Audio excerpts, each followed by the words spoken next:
a arrancar esta presentación, esta plática con Osvaldo Ruiz. Para mí es un honor contar una vez más con la presencia de Osvaldo. Osvaldo había venido a ADM a dar una plática acerca de su trabajo en el marco del Festival Portafolio en la primera semana, me parece, del 2012. Y bueno, un artista tan activo y con un desarrollo tan constante e interesante como es el de Osvaldo, seguramente de ese agosto ahorita han pasado muchas cosas y aprendemos mucho su trabajo. Osvaldo, les puedo platicar que es uno de los artistas que utiliza la foto en términos de arte contemporáneo con una solidez y una coherencia bastante fuerte, que yo admiro mucho toda esta parte del proceso que ha tenido como su carrera. Osvaldo es de estas primeras generaciones, me parecería que aun cuando la foto es muy cercana al arte y al arte contemporáneo desde hace mucho tiempo, décadas, en México Osvaldo forma parte de estas primeras generaciones que aun cuando su soporte principal es la foto, su proceso tiene todo el sentido y es identificado más dentro de una estructura de arte contemporáneo que sobre una estructura exclusivamente basada en el lenguaje fotográfico. Pues bueno, seguramente vamos a ver que una etapa o varias etapas respecto al desarrollo como de su obra. La dinámica, como ustedes saben, para los que ya vienen como regularmente a estas pláticas, es él nos presenta. Si alguno de ustedes tiene algo en ese momento importante, quiere preguntarle, que cree que después se lo puede levantar ahora y pueden platicar. Si no, Osvaldo termina toda su presentación y al final hacemos esta ronda de preguntas y respuestas. Yo ahorita ya lo dejo a él y tendré intervenciones al final para tener un poco de diálogo acerca de su trabajo. Pues muchas gracias, Osvaldo, bienvenido una vez más. Gracias. Hola, buenas tardes a todos. ¿Se escucha? Sí. Pues gracias por venir, un placer estar aquí siempre que me invitan, los amigos, aquí estoy. Y voy a presentar mi trabajo, como decía Misael, el año pasado presenté algo en Portafolio, ¿fue hace un año? Hace más de un año, sí. Agosto del año pasado. Agosto de 2012. Entonces en ese momento presenté como mucho de la obra terminada hasta cierta época, y lo que me interesa más presentar ahora son algunos procesos, cosas que no están todavía definidas como obra, y creo que, bueno, en términos de gente que esté estudiando fotografía como ustedes o que estén interesados en la producción de imágenes, puede ser más interesante, creo, ver el proceso de trabajo y los intereses sobre los que me baso, como las referencias también. Me interesa como presentarles ahora más algo abierto, que sea como un poco mostrar en lo que me baso, la manera en que estoy como anudando ciertos procesos que no están del todo claros, que todavía no son como obras ya que para mí queden claras, sino de alguna manera también es un poco más como presentar las dudas, ¿no?, que surgen al momento de tener como un proyecto o una iniciativa de proyecto, una idea. En ese momento estoy empezando un proyecto nuevo con un curador que por aquí está, José Luis Barrios, y entonces al final voy a estar como hablando un poco de las preguntas con las que estamos trabajando, que tienen que ver con algo que está empezando, y que va a ser, tal vez sí va a ser como diferente a lo que venía haciendo, pero definitivamente como comparte las mismas inquietudes o la misma búsqueda. Lo que pasa es que también creo que la obra se está abriendo un poco más y me interesa como mostrar otras referencias que todavía no eran tan claras en la obra, que a lo mejor ya conocen si algunos de ustedes estuvieron aquí el año pasado en la presentación o han visto mi trabajo en otro lado. Hay como una referencia muy clara a la noche, a la luz artificial, a la construcción espacial o a la manera de retratar espacios a través de estos elementos de la luz, sobre todo la luz artificial. Pero lo que me importa ahora más es como pasar de la forma que está ahí construida a partir de esta artificialidad de la luz y rescatar como contenidos que están presentes ya en estas obras, pero que no están, me parecía, como expandidos completamente. Entonces les voy a presentar algunas cosas, no todas me gustan, la verdad, no les voy a presentar cosas, no todas las cosas que les voy a presentar me gustan, pero sí creo que han sido importantes para mí como para ir pensando una relación que todavía no me queda muy claro, pero que creo que es precisamente sobre lo que voy a empezar a trabajar y que tiene que ver con la relación entre el lenguaje y la imagen. Cómo trazar como puntos de referencia entre la imagen y las palabras, los significantes, y cómo extraer imágenes de los significantes, cómo resignificar las imágenes a partir del uso de palabras, que eso es algo que ha estado en el trabajo como de alguna forma tangencial y se ha ido sumando. Bueno, les voy a presentar varias cosas. Entonces aquí está también una imagen que es en realidad de la misma serie donde trabajaba con estos generadores que se ven por ahí. Creo que hay más oscuro que acá, pero aquí se alcanzan a ver dos generadores que le dan luz a estas dos lamparitas de escritorio que están iluminando un set de unos soldados de plástico, unos soldaditos de plástico y que están sobre una escultura en Monterrey de los niños héroes.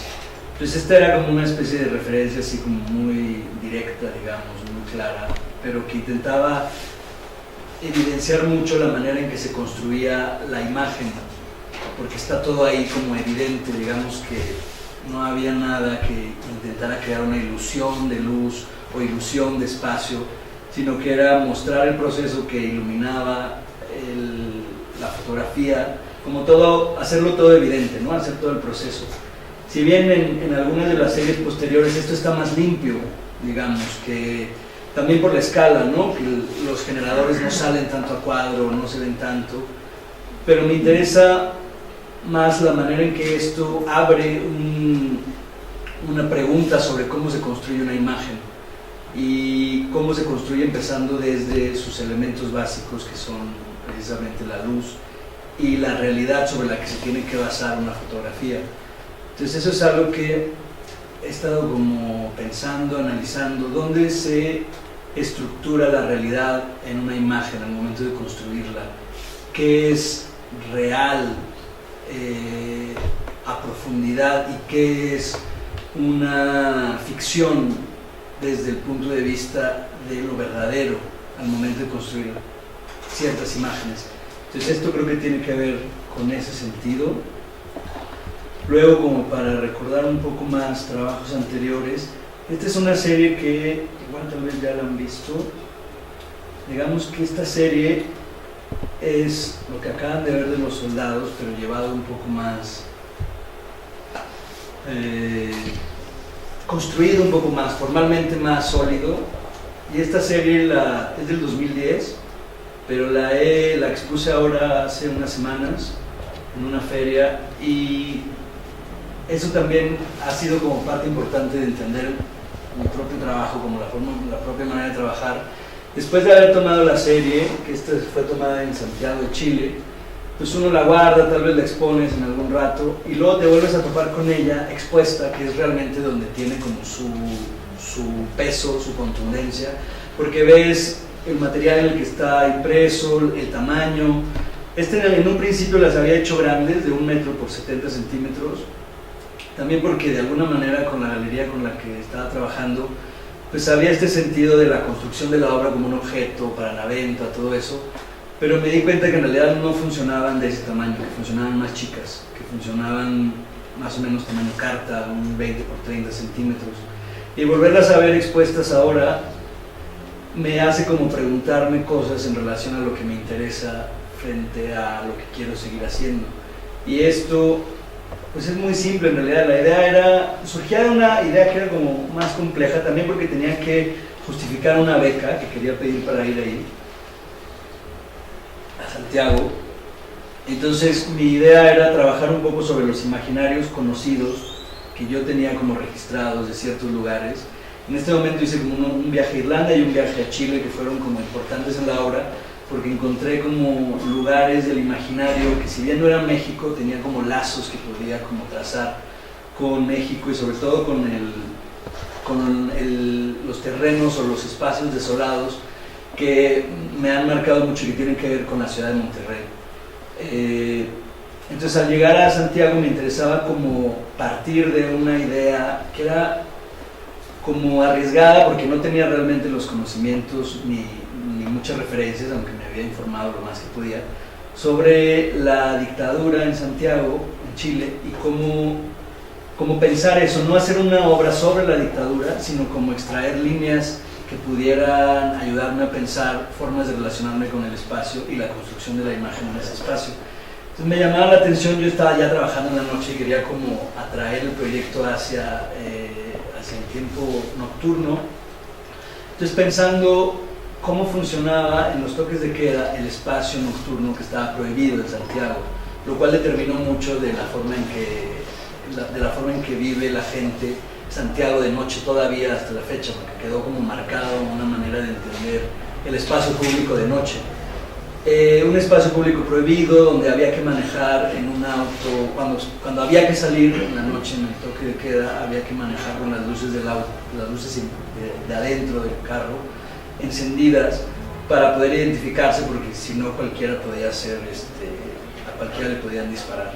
Entonces, pensando como en la existencia, existe un espacio que no es observado por nadie, cómo existe, dónde existe, qué lugar tiene realmente, cómo se piensa ese espacio. Y entonces lo que hice fue encontrar lugares totalmente oscuros en los cuales encontraba algún objeto que tenía como cierta forma escultórica que a mí me funcionaba para crear como una especie de antimonumento, lo opuesto a un monumento, de un objeto que era rescatado de este olvido perceptivo, digamos, que fenomenológicamente no era observado por nadie. Entonces, si los objetos funcionan como representaciones afuera y no hay nadie que lo observe, ¿cómo podemos garantizar la existencia de cierto objeto a menos que éste sea evidenciado? Entonces, todo el proceso era como rescatar ciertas cosas y marcando mucho la puesta en escena de la luz, la construcción de la luz, por lo que me interesaba nuevamente no era crear la ilusión cinematográfica de una iluminación que no se sabe de dónde viene y que parece que es tal cual la iluminación del ambiente, sino precisamente marcar la artificialidad de toda esta operación, que finalmente era como una operación. Y eso también es parte importante del proceso, porque las fotos, como esto ya es el resultado, pero dependían de muchas caminatas, tenía que caminar, iba como con un carrito de estos como de mercado, con el generador de gasolina y la lámpara ahí, y entonces como recorriendo estos lugares, encontrándolos, porque no podía realmente buscarlos de día, porque no sabía qué lugares estaban iluminados de día y qué lugares no. Entonces era como una especie de arqueología urbana que funcionaba como operaciones muy sencillas de construcción de preguntas, en realidad, porque sobre todo me interesaban los objetos más como indeterminados, como que no era claro qué eran o cuál era su función, y rescatarlos. Entonces, como les digo, no es realmente una obra que tenga que ver con la dictadura, sino que a partir de la idea de la dictadura y lo que significa la prohibición de un espacio, y que ese espacio exista o no, extraer como líneas de trabajo que me permitan pensar algo en relación a lo que existe en términos de la mirada, lo que existe entre lo que vemos y lo que no vemos. Mucho del trabajo como que se mueve entre esas líneas, lo que vemos y lo que no vemos, lo que existe y lo que no existe, cómo extraer algo que existe y que sin embargo no vemos. Esa es como una pregunta que me interesa y que se planteaba en este video, que es de la misma serie, era como el final o lo que venía como a complementar la serie. Bueno, ahí pueden escuchar realmente cómo se escucha al iluminar esta serie. Un ruido muy ensordecedor, que a diferencia de las fotos que son muy silenciosas, ya cuando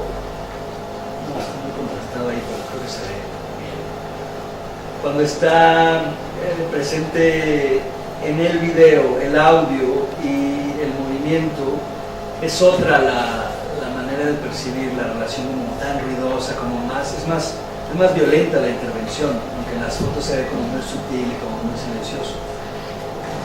Muchas de las fotos lo que encontré es que los lugares que realmente estaban más oscuros era todo lo que estaba alrededor de la costanera, que es una carretera de 2 sentidos, alrededor del río Mapocho, que cruza la ciudad de Santiago por completo.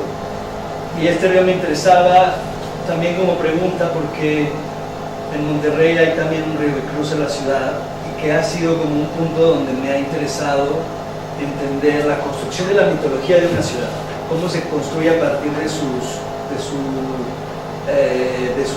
terrenos, de la orografía en este caso, de las montañas, etc. Entonces había como cosas que quería hermanar, líneas de imaginario que quería hermanar entre Santiago y Monterrey. El Mapocho, que en lengua mapuche significa aguas que penetran la tierra, había sido un río que durante la dictadura también tenía como esta carga infame, porque se decía que en ese lugar desaparecían muchos de los cuerpos de los secuestrados, de los torturados, etc. Y lugar que había sido importante, donde muchas mujeres en la época en que empiezan a decir no más, se unen, estas mujeres que habían perdido hijos o familiares, se unen con unas cadenas a lo largo del río Crecido, que este río precisamente crecía durante el deshielo de los Andes, y al crecer durante este deshielo se hacía un río muy caudaloso que permitía muy bien esconder estos cuerpos y que luego desembocaran en el mar, que simplemente desaparecieran.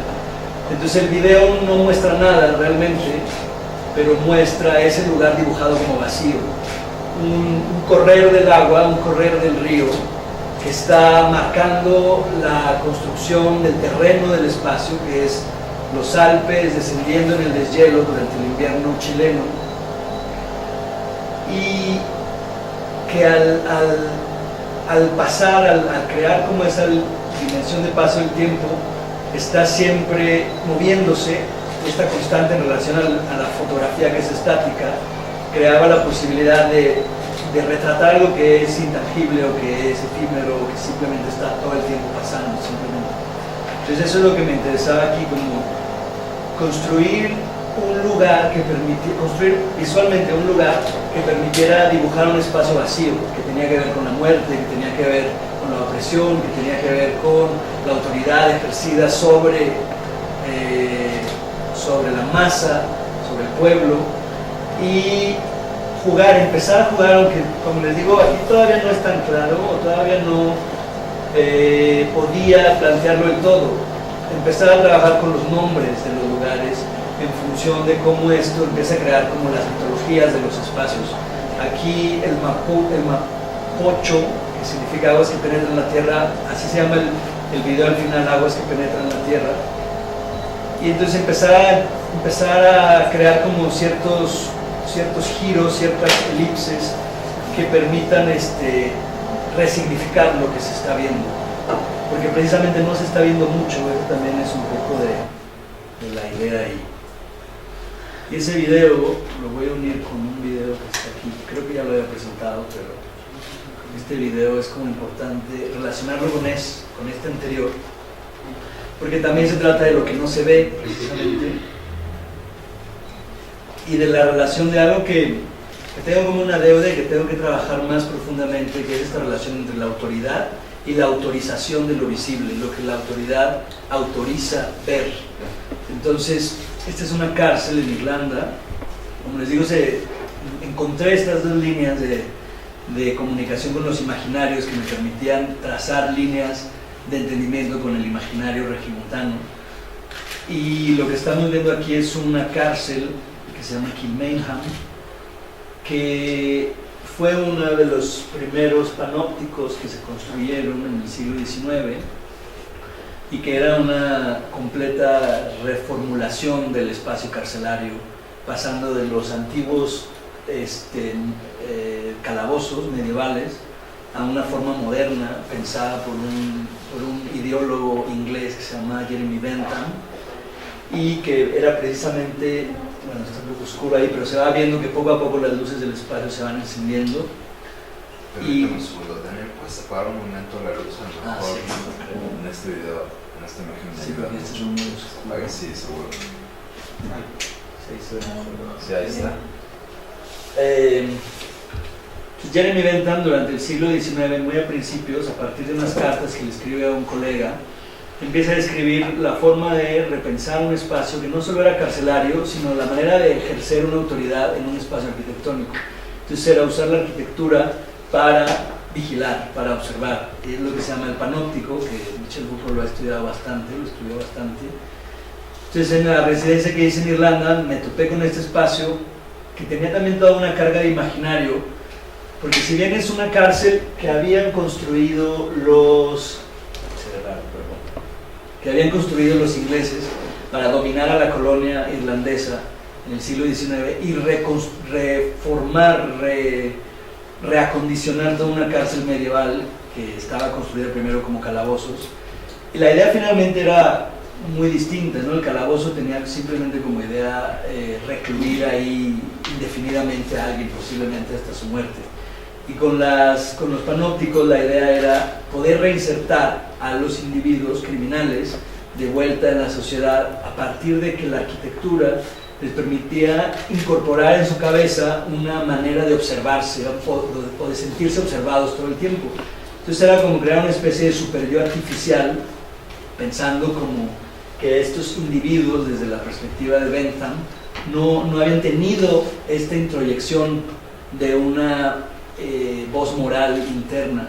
Entonces la arquitectura, al permitir, creaba como una especie de escenario completo, redondo, en el que el recluso era siempre observado. Tenía una ventana que permitía al menos siempre verlo como silueta a partir de las ventanas de las celdas. Entonces esto generaba una especie de arquitectura psicológica, porque lo que intentaba era directamente impactar sobre la psicología del recluso. Entonces lo que hice aquí simplemente era observar el espacio. Pensé mucho como en qué quería hacer. Primero pensé que quería hacer como una cosa de performance, o sea, como grabar algo, porque son cosas que no te quedan tan claras en un inicio. Dije, de entrada quiero hacer algo ahí, pero no sé qué. Entonces pensé en hacer alguna especie de puesta en escena con ciertos reclusos. Pensé que cualquier cosa que hiciera se iba a ver como caricaturesco y que no le iba a dar como la suficiente solemnidad a la carga espacial. Sobre todo porque esta cárcel, como ocurre con muchos lugares o con muchos objetos o símbolos de la opresión, se convierten luego en representantes de la liberación. Esta cárcel, que había sido construida en el siglo XIX, en ella murieron muchos de los revolucionarios de la República Irlandesa en el año 1916, cuando se hace la lucha por la independencia de la colonia. Y en esta cárcel es precisamente donde los ingleses los mataban, los torturaban, los colgaban. Pero una vez que logran la independencia, la cárcel se vuelve entonces el hito, el lugar base de la mitología, del mito republicano irlandés. Entonces es ahora como un museo de sitio que guarda como la historia del lugar y cómo se atraviesa una etapa de la colonia a la república.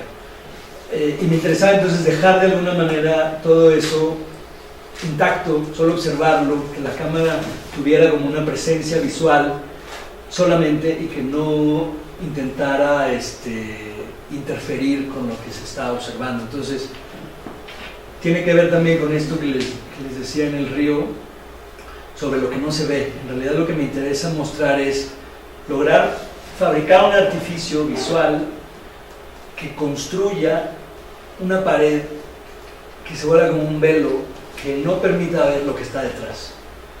Muestra una pared que tiene algo dentro que no es observable, que no es asequible con la mirada, y que además tiene también como esta condición como efímera. Entonces ahí quedan ya nada más algunas luces del fondo que luego se apagan completamente. Y lo que acaba funcionando también, que me interesaba, era cómo construir un loop. Entonces la imagen parte de negro, se va encendiendo, queda encendida y luego se apaga otra vez, y luego en el espacio de exposición se vuelve a encender. Siguiendo como la línea de la forma en que la arquitectura funciona para algo. Tomé esta fotografía en Berlín, los lugares donde la luz empieza ya a difuminarse, donde empieza a perderse como lo que se está observando. Este es el aeropuerto de Tempelhof, Central Flughafen, dice ahí, que es el aeropuerto que construyó Hitler antes de la guerra, en los años 30, para que sea el aeropuerto más grande del mundo. Tenía, y sigue siendo todavía, hasta la fecha, lo cerraron en el 2006, pero todavía hasta esa fecha seguía siendo el aeropuerto más grande del mundo, y se volvía muy difícil porque estaba vacío realmente. Tenía estas dos grandes como alas, que eran realmente las alas de un águila, que se hacía como una especie de círculo o semicírculo, y que cubrían 500 metros de un lado y 500 metros del otro, entonces hacían como 1 kilómetro de largo, y las pistas se encuentran atrás de lo que estamos viendo. Entonces lo que me interesaba es cómo este espacio seguía todavía operando, aunque ya con otras dinámicas. Cómo el espacio había cambiado mucho durante toda su historia. Había sido construido por los nazis, luego, después de que los nazis pierden la guerra, los aliados lo toman como el lugar de comunicación entre el mundo occidental y el centro de Berlín, ya que Berlín se encontraba en el centro de la Alemania oriental comunista. Entonces la única forma que tenían de llegar los aliados era a través de este aeropuerto, y entonces tiene como una serie de historias sobre los bloqueos que hacían los comunistas a los aliados, todos estos periodos de la Guerra Fría donde no había comunicación entre aliados y comunistas. Entonces el aeropuerto, después de que había tenido como esta carga infame fascista, se había convertido en el lugar como medio de liberación, entendido de un Berlín que había quedado como recluido en medio en la batalla, y luego continuó siendo aeropuerto después de la caída del muro, y después de eso ahora ya es como un espacio grande para hacer desde conciertos hasta ferias, hasta cosas. En realidad es como un gran lugar, como un gran elefante blanco que no saben cómo llenar, cuesta más caro mantenerlo de lo que realmente se puede darle uso. Entonces me interesaba como referencia, tenía como esta sensación de teatro, de teatralidad, de escenografía, con esa sola luz muy como de torre central, muy como del mismo panóptico que les acaba de mostrar. Me interesaba cómo este espacio podía como cambiar su sentido a partir de cómo se entendía. De ahí les voy a mostrar otra foto, que es esta, que esta foto es de Monterrey, es una fotografía que ya es como más biográfica. En realidad hay una línea como biográfica en el trabajo que nunca es clara o nunca la menciono claramente, pero todos los espacios o lugares de ahí como que siempre parten de una relación afectiva con el espacio. Entonces cerca de aquí, como a una calle de aquí, viven mis papás, que todavía viven ahí en Monterrey, en San Nicolás de los Garza. Atrás se puede ver, sí creo que se puede ver, allá atrás arriba donde dice Cadencia, está el cerro del Topo Chico, y ese lugar era donde yo jugaba de niño, digamos, todas esas partes, que ahora no se ve como tan agradable, pero hace muchos años, hace 20 años, no sé, 22 años, era como, pues era más verde, era muy salvaje, era como un monte con unas fábricas atrás. Pero esto, cada vez que vuelvo ahora a Monterrey, como que siempre me llama la atención estas comparaciones de el imaginario que tenía yo de aquella época, de cómo era un lugar libre, como nunca era pensado como un lugar violento, era un lugar como salvaje, pero siempre como muy gozoso, como para una infancia, digamos así, como que encontraba en estas formas de lo natural como no domesticado, pero que ahora se ha convertido en verdaderamente peligroso, o sea, en lugares donde la violencia fue como tomando estos sitios y reconfigurándolos y cercando a los individuos. O sea, realmente, en el momento en que tomé esta foto, que era en el 2012, el año pasado fue, o sea, era simplemente peligro, era exponerse, poner la cámara ahí, estar como esperando, escribir estas palabras ahí que se volvía también como una forma de hacer una intervención sobre el espacio público, y la palabra tenía como ciertas resonancias que obviamente implicaba la decadencia, pero la decadencia implica la caída. Cadencia viene de caída, que tiene que ver con cadere, tiene que ver con silla también, pero también es una forma de ritmo. Además de caída, la forma de marcar el ritmo en la poesía es a partir de la cadencia, la forma en que caen las sílabas. Entonces era como les digo, todavía no está tan claro, creo que es algo que voy a explorar más hacia adelante, la manera en cómo la imagen surge de una relación con las palabras. Entonces era entender cómo la cadencia era una forma de ritmo, aunque lo que se veía de la cadencia, lo que se nota en el ritmo es la caída, en realidad tiene siempre como estos momentos de altibajos. Entonces, para ir a hablar más sobre la forma en que me interesa explorar la imagen y las palabras, hice este proyecto, también es exactamente de la misma época, del año pasado, 2012, y se llama Through a Glass Darkly, y es una colección de libros, bueno, voy a usar más espacio, y películas que todos tienen el mismo título. En realidad esta es la primera que vi, o esta es la que es como la más famosa, una película de Ingmar Bergman de los 50, que se llama así, Through a Glass Darkly, a través de un cristal oscuro, se tradujo en español, y es la historia de esa mujer que aparece ahí, que se está volviendo loca. Es una mujer que es esquizofrénica, o sea, le declararon ya esquizofrenia los doctores, y entonces está en una isla viviendo con su esposo, su hermano, y su papá, que es escritor, que los viene a visitar. Entonces la historia trata de que esta mujer, al principio no sabemos que tiene esquizofrenia, pero poco a poco empieza a mostrarla, y su delirio es que se le va a aparecer Dios pronto. Entonces, las voces que escucha le dicen cuándo va a aparecer, o la van preparando para este encuentro, pero todo el tiempo le hacen saber que aún no es digna de que Dios se muestre ante ella. Entonces toda su pelea es sobre esa dignidad, cómo conseguir esa dignidad para que Dios se le pueda manifestar a través de una grieta en una pared. Entonces todo esto era muy sintomático, porque empecé a encontrar que la frase había sido muy utilizada. Este es también de Ingmar Bergman, pero es el script de teatro. Pero luego la frase había sido usada para otras cosas, para otros libros, para cosas que ya no tenían que ver con Bergman. Y ahí es donde encuentro que la frase en realidad es de la Biblia, que parte de Corintios 12:13, y que dice: porque ahora vemos a través de un cristal oscuro, pero luego veremos cara a cara. Y así como conocemos, seremos conocidos. Entonces la frase, que siempre se usa solo la primera parte, porque ahora vemos a través de un cristal oscuro, es este entendimiento neoplatónico de los sentidos como una imperfección de nuestra percepción de la realidad, que no alcanzamos a ver claramente. La idea de la frase en la Biblia es que hasta que morimos podemos ver realmente cómo son las cosas, que es cuando Dios se manifiesta en su presencia directa, porque luego veremos cara a cara.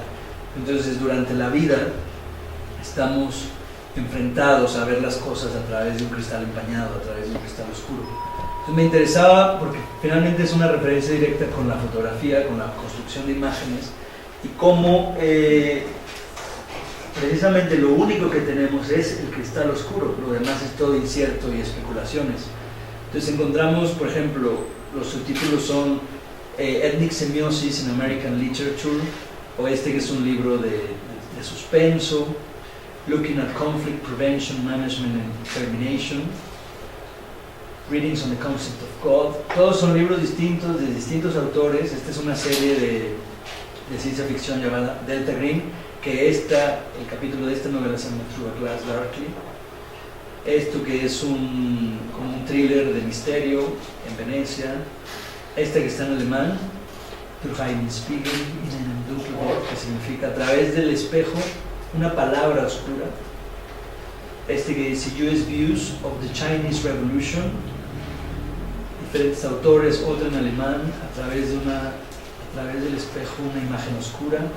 Este que es como una novela romántica del romanticismo inglés. Un CD de London Underground llamado aquí abajo Through a Glass Darkly. Otro libro de Ralph Macmillan. Este que dice Spiritual Psychology of Faith. Entonces lo que hice fue empezar a buscar todos estos libros por internet, a comprarlos por internet.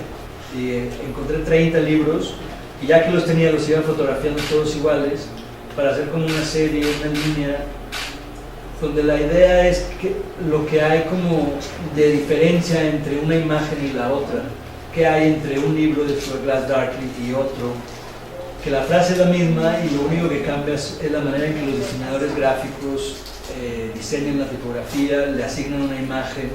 Este es uno que me gusta mucho, como una novela así medio romántica, hay un corredor ahí a un lado. Este que está bien como de misterio. Este que dice los efectos psicológicos de la marihuana y el hashish. Through a Glass Darkly, baña los sentidos. The Specular Images of Being and Knowing from Virgil to Chaucer. Un CD de David Olney. Este que es un libro de poesía, que es de los que más me gustan porque es muy sencillo, de Sonia Races. Este de los Rollins, que dicen a través del pasado oscuro, Through the Past Darkly, y que están haciendo como si hubiera un cristal también ahí, entonces tienen este encuentro. Este de Snorkel, Glass Darkly, y al final esta es la serie como completa, hace esta construcción, donde lo que me interesa es, realmente no hay una fotografía, lo mío es un registro muy objetivo de los libros, como tal cual lo que estamos viendo, pero hay algo que se crea, como hay una imagen que está por encima de la frase y sin embargo a la vez está por abajo de la frase. No la alcanza a rebasar, pero tampoco llega a esta conciencia metafísica, es decir, esta es la frase metafísica por antonomasia, ¿no? La idea de que los sentidos solo nos enfrentan a una imperfección, lo que realmente cuenta es lo que está detrás de los sentidos, pero al no haber nunca referencia con esto, queda como algo, como un lugar vacío, se dibuja como un lugar vacío, imposible en su representación, que solo es asequible por medio de la huella que deja, por el índex que deja sobre la realidad. Una crisis considerada, un Humpty Dumpty. Y esta otra, hay muchas ventanas también. Entonces, para hacer una liga con la esquizofrenia, hice un proyecto que lo fotografié en 2011, pero que nunca supe qué hacer con él hasta el año pasado, porque primero tenía culpa de haberlo fotografiado. Me había metido a la casa de una persona que tenía esquizofrenia y me puse a fotografiar todo lo que pude, desaforadamente, con un flash. No había luz, o sea, la casa no tenía luz. Llegué ahí por azar, realmente él no estaba obviamente en la casa, yo no lo conozco a una persona cercana a él, no, su tía, pues, su tía adoptiva además. Por azar llegué ahí, la vi y dije, tengo que fotografiar esa casa porque era realmente como fascinante, había una idea como de algo que me rebasaba, era muy sucia, tenía todo, es decir, nunca la había limpiado en 3 años que había muerto su mamá. Conocía yo su historia de oídas, pero nunca había visto la casa. Cuando la pude ver, dije, tengo que fotografiarla, no sé qué voy a hacer, no sé para qué, solo sé que tengo que fotografiarla. Entonces, pues me metí ahí, iba con este flash que estaba separado de la cámara, y entonces había una cosa así como medio pensada a propósito, como medio forense, como de escena de crimen, donde la luz no está directa a la visión del lente, sino tangencial, entonces permitía como observar con la luz y luego observar con el lente. Y lo que me interesaba era como entender su imaginario, entender el espacio donde él vivía y cómo las palabras, las cosas, los objetos que tenían cierta carga infantil, algunos, ahí completamente se transformaban en otra cosa, se volvía medio mórbida, perversa, desde mi mirada obviamente, pero donde las palabras tenían como otro significado, es decir, bajo esta luz literalmente, estas palabras parecía que habían sido como sacadas de su contexto cotidiano, donde nosotros nos relacionamos con ellas como cosas que ya incluso no vemos, porque ya pasan como anuncios, objetos que están a la venta, etcétera, que no tienen ningún significado profundo o complejo, pero que al momento de verlas dentro de esta como construcción espacial de alguien que está diagnosticado con esquizofrenia severa debido a múltiples ataques epilépticos, se había como tergiversado por completo el significado de los objetos y la manera en que se relacionaban con el espacio. Y eso era lo que me interesaba fotografiar. Sí, definitivamente no, como que decía yo, bueno, pues como que no tenía derecho realmente a tomar esas fotografías. Pero ahora es como que no me lo... O sea, no, simplemente no podía pensar, ahora tengo que hacerlas, ya después veo qué hago, ya después pensaré si tengo derecho o no a tomarlas. Me habían estado guardadas, pero tenían como una carga muy fuerte. Primero porque era muy distinto al resto de la obra, donde el resto de la obra es como muy cuidado. Esta imagen era muy fuerte, porque era como todo el kit de Marco Antonio Solís, de desodorante, perfume, etcétera, ¿no? Aftershave, no sé qué. Pero en ese lugar no hay una foto del excusado, no sé por qué la quité, debería ponerla. Pero el excusado era simplemente brutal, era un excusado que no había sido limpiado, que ya estaba tapado, que seguía como usándose, estaba al lado de esto. Entonces había como toda una carga muy de lo abyecto en la mirada de construir esto,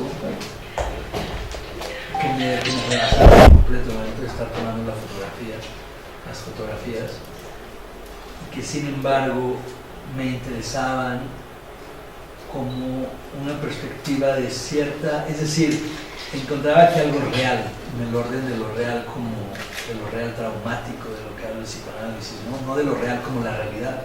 Precisamente la realidad aquí era atravesada, como agujerada. La realidad agujerada mostraba como algo que estaba atrás, que era en la idea de lo corrupto, lo que se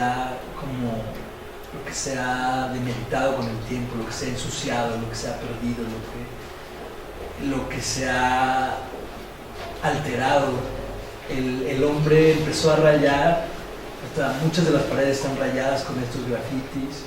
Entonces había también como una idea de escritura detrás, una construcción de su propio espacio a partir de cierto desquiciamiento del lenguaje, el desquiciamiento de la mirada, el desquiciamiento de la realidad, de la construcción del espacio, del hábitat.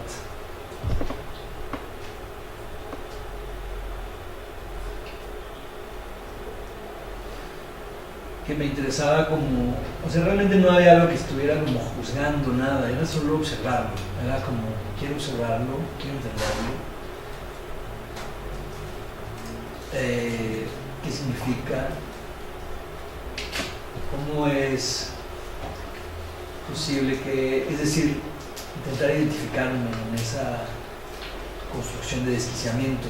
Y la mirada, sin darme cuenta, estaba ya como accediendo a esa forma también, como la mirada de alguna manera se desquiciaba, me parecía.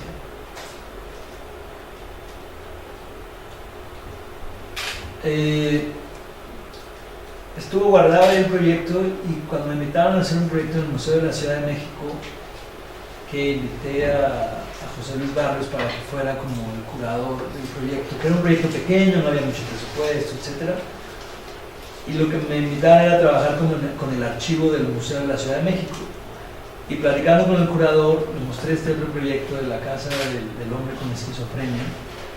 Y de repente hubo una especie de match, de encuentro entre el archivo del Museo de la Ciudad de México, que es bastante desquiciado porque no es un archivo o un acervo que haya sido pensado o programado por las autoridades del museo, sino muy accidental, cosas que habían llegado al museo que ellos simplemente habían guardado, o restos de exposiciones, o cosas que la gente donaba, que tenían para ellos algún contenido histórico o relevante. Entonces lo que decidimos fue usar la estética del proyecto de la casa de este hombre para observar desde esa perspectiva, desde el desquiciamiento de la mirada, el acervo del Museo de la Ciudad de México, la forma en que la catalogación, es decir, toda esta cosa accidental, azarosa, construía un imaginario que no era legible, fragmentos, donde muchas de las piezas son fragmentos de cosas que se han quebrado. Este era el asa de un jarrón. Es que está ahí como marcando cierto origen que no es claro, no tienen tanta carga histórica, no son objetos tan valiosos, como que eran objetos ahí de mediana carga, que están simplemente atesorados. Este es el caballito de Carlos IV, Carlos V, que está ahora en el plano, o sea, una maqueta de bronce. Y entonces la idea era aquí, como ya era más estratégicamente planeado, había como tres dinámicas, que era en la manera de observar, que era la saturación, a partir de que se borraran los bordes de los objetos, se confundiera con el objeto que está al lado, que es decir, era muy distinto a lo que estaba pasando con las otras fotografías arquitectónicas, donde la idea era fotografiarlo todo, como fotografiar el todo del espacio. Aquí era fotografiar la parte, nada está completo, todo de alguna manera es fragmento, saturado. Luego otra de las dinámicas era este acercamiento como diagonal o lateral o oblicuo de la mirada, donde no había, esto era como algo buscado, esta idea de la mirada que se hace como tangencial para mostrar algo que rebasa. Es decir, lo que me interesaba era precisamente agujerar la pared, agujerar el velo, el plano frontal de la representación, como la fantasía, y mostrar lo que está detrás, como el hueco, el agujero, los restos, las ruinas, y presentarlo de una manera que esta es una foto de las que se seleccionaron. Al final seleccionamos tres, que son las que se exponen, y lo demás queda como un registro nada más del museo. El flash también separado de la cámara permitía hacer todos estos cruces entre lo que se está viendo y lo que se está iluminando, que no era lo mismo.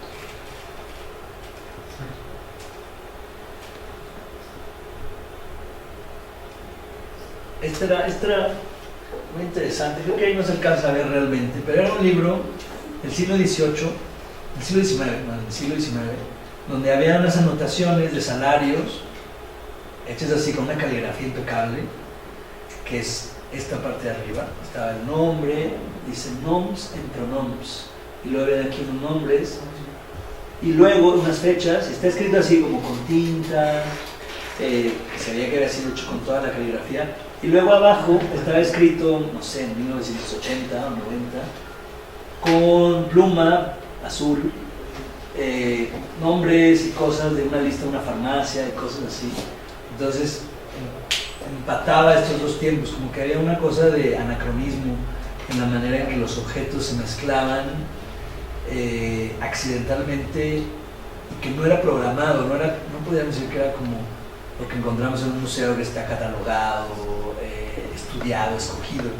Esto era muy accidental, y eso es lo que me interesaba como para representarlo de esta manera. Este encuentro, por ejemplo, anacrónico entre todos los tipos de transporte que ha tenido la Ciudad de México, desde las carabelas de Colón, el metro, el tranvía.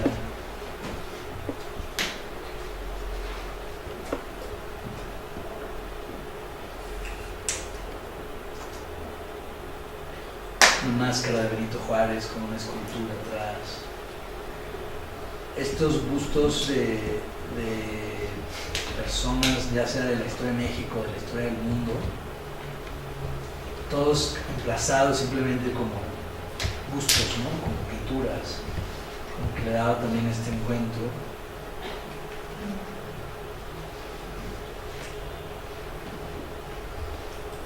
Todos esos fragmentos que no vemos completamente qué es. la clausura de la imagen, las palabras.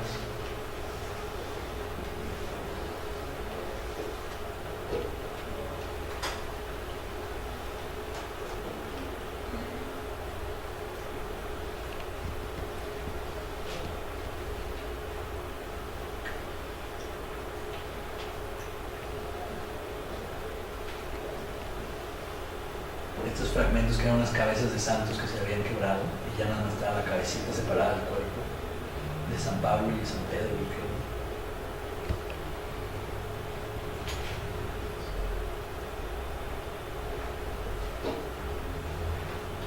Una espada con una empuñadura de un pequeño león,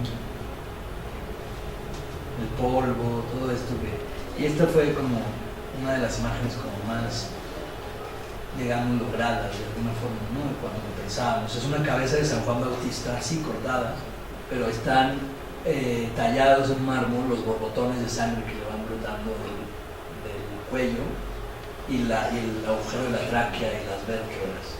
Entonces, la escultura esta sí es muy grande, no la podíamos mover, pesaba mucho. Tiene esta herida sobre la mejilla, que es parte de la historia también de San Juan Bautista. Y la etiqueta de catalogación sale aquí un y está dentro de la boca. Entonces la manera de cómo esto se emplazaba con el hombro de Simón Bolívar y con como un fósil hecho en obsidiana, una escultura, como había un encuentro accidental de la manera en que esto estaba emplazado en el espacio y que construía lo que me interesaba, que era agujerar la pared, agujerar la representación de la mirada. Entonces la mirada no es la mirada aquí es la tráquea, construye como esa ficción del agujero, o esto otro que era una cabeza que habían usado ahí en los años 70 en el museo para hablar de la historia de la ciudad y de como la prehistoria de la ciudad. Este se llama el hombre de Texpan o algo así. Una cabeza muy grande, empacada, pero que hace estas resonancias con cosas de violencia y asfixiados, etc.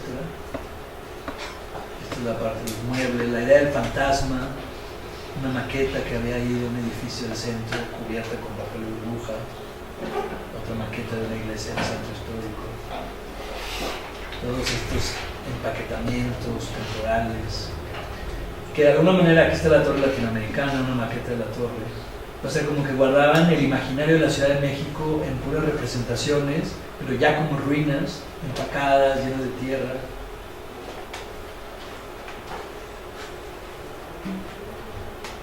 Que es una escultura como una especie de ninfa y el hijo de la ninfa, cubierta con esa tela negra. Se alcanza a ver apenas así una parte dibujada. Estos encuentros accidentales, todos son réplicas, no hay objetos ahí como valiosos, sino réplicas de objetos, pero puestos ahí indistintamente al lado de un escultor. Que era el rostro, un busto de Durero, que tenía un gorrito arriba, que se separaba y el gorrito estaba puesto en un aquel. Estaba separado así. Y luego había una idea también de hacer un emplazamiento de estas fotografías en el espacio de Joaquín Clausel. Y entonces lo que se hizo ya era como una intervención al espacio de Clausel, que empezaba desde el vestíbulo, donde había puesto estas dos fotografías, que son de un bosque en Berlín, que eran entradas. Las entradas a un lugar de ligue gay dentro del parque de Tiergarten, un lugar así como muy hardcore. Entonces yo estuve fotografiando como los accesos, así como si fueran como umbrales a algo que estaba allá, que era oculto, que implicaba una cosa como de goce, así desmedido dentro de la ciudad, etc. Entonces aquí la idea era como presentarlos como pequeños objetos dentro del umbral en la entrada de la exposición. Ahí pueden leer el texto del curador sobre el proyecto en general, que era el registro del acervo y luego emplazar objetos de ese acervo junto a las fotografías dentro del estudio de Joaquín Clausel, poniendo algunos objetos de su biografía que están en el acervo para hacer como una especie de anudamiento, anudar distintas cosas, el imaginario de la Ciudad de México con el acervo, con la relación de Joaquín Clausel y su estudio, y objetos de su propia biografía.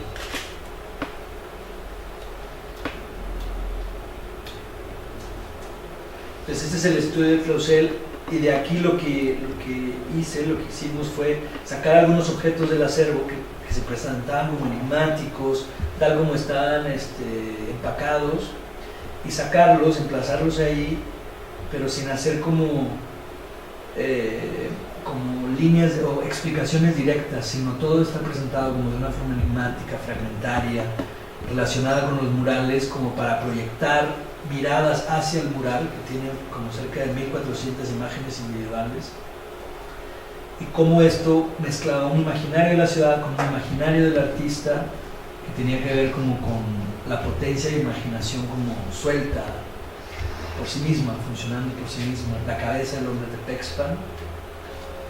Este ya fue una idea del curador, que era presentar algunos objetos enigmáticos de mi archivo, de mi estudio, como un cuaderno de donde hacemos dibujos, un tablero de ajedrez con una jugada que me interesaba, que estaba estudiando de Marcel Duchamp, unas fotografías que había comprado en un mercado de pulgas, y un libro que había encontrado en Alemania, que era un anuario de 1977, que es el año que nací. Está en alemán, no entiendo nada, pero que tenía todas esas imágenes como de lo que estaba pasando en esa época. Entonces presentar como mi archivo con el imaginario de Clausel, con el acervo de la Ciudad de México, y todo creando estas líneas. El hombre de Pexpan está observando esta abertura extraña o pausa en el fluir de las imágenes del mural, como mostrando cosas que dirigen la mirada hacia el lugar. La espada con la empuñadura de león, en una de las partes más violentas del mural, que es donde se habla del anarquismo, de la revolución, todos esos momentos. Atrás podemos ver a Eva en el paraíso, es decir, todas estas cosas sacrificiales, ¿no? Luego aquí era presentar una vitrina con objetos como enigmáticos, fragmentarios, las cabezas de los santos, un guante de un vestido de novia medio doblado, y el asa, que era esta serpiente, que era un asa, y un incensario que era como ficticio. Ese lo metí, también era que yo lo tenía, y lo voy a poner ahí, haciendo como unas alusiones vagas, sexuales. Y luego en la parte de atrás, que era la bodega del estudio, que era una cabeza de león que se referenciaba a la cabeza de la empuñadura de la espada.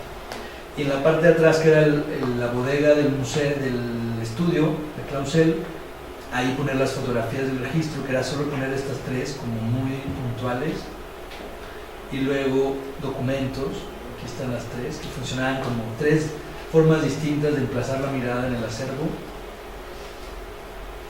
Estas, y luego una caja de luz donde había una frase de Clausel que encontré en una entrevista que le había hecho Diego Rivera, que estaba en una revista ahí en el acervo, y que empieza diciendo: esto puede no ser un cuadro, yo no sé, pero aquella tarde así estaba ahí. Entonces me gustó mucho la frase como para hablar algo indeterminado sobre una apreciación en este caso, de un paisaje.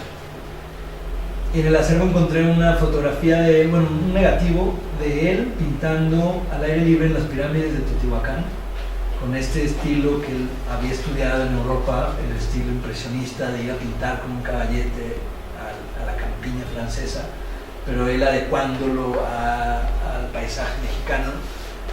Entonces quería exhibir ese negativo, no se podía porque podía dañarse, y lo que hice fue tomar una foto del negativo a contraluz con el sol. Entonces creaba algo que me parecía que repuntaba muy bien como el término de anudamientos, donde el sol de nosotros atravesaba su fotografía, su negativo, y se volvía el sol que está sobre la pirámide del sol, y luego esto puesto sobre una caja de luz, creando como la artificialidad que se apaga, se prende. Y luego una mesa con documentos donde aparecía, estaba guardado en el acervo, una nota del periódico Excelsior del 38, donde él muere en un accidente, que se cae de un barranco observando un paisaje que había sido una muerte muy trágica, dice que había trágica muerte de los señores Clausel y Busquet. Había ido con su familia y con este amigo, también abogado, como a ver paisajes en Puebla, y donde estaban parados en un claro, como en un precipicio hacia abajo, se cede la tierra y se caen abrazados Busquet y Clausel, y le daba como otro tono a la idea de algo que se anudaba. Él había muerto, como observando, con esta cosa de proyectarle la mirada para posiblemente después pintar un paisaje. La tierra cede, se caen, quedan abrazados. Y al lado de eso, otras fotografías que había encontrado en el acervo, como medio enigmáticas, las más importantes es como una serie de fotografías de la inundaciones de la Ciudad de México en los años 50. Y luego, esta otra mesa había una reproducción de una marina pintada por Clausel, y estas, que eran anudamientos en relación a la muerte, que extraje de los murales que estaban acá, fotos que yo tomé de los murales. Y luego estas dos fotos medio enigmáticas, que era cuando están moviendo el caballito al mural, con este empaque así como de obra de Cristo y Jean-Claude, y abajo una foto que estaba en el acervo también de cuando López Portillo inaugura una parte del drenaje profundo, de las obras del drenaje profundo, con lo que se habían terminado muchas de las inundaciones de los años 50. Entonces, como que todo esto eran como puras notas que iban como tejiendo líneas para pensar cosas en relación al imaginario de una ciudad, al imaginario del espacio, y todo como partiendo de estas líneas para construir algo que está por encima, que está como volando de alguna forma. Hacia las vistas.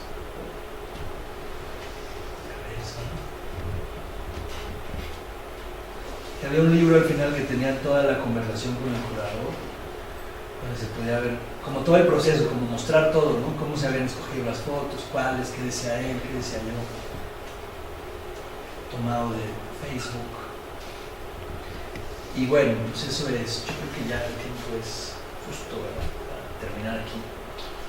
Bueno, no, ahora, una cosa que tal vez olvidé mencionarte a ti es que no porque te hayas presentado hace un año y pico no pudieras de pronto dar referencia de cosas anteriores, porque finalmente es nuevo público y, sí, y ellos no estuvieron ese día y hay cosas como fundamentales de su trabajo que deben entender algunas cosas, los procesos.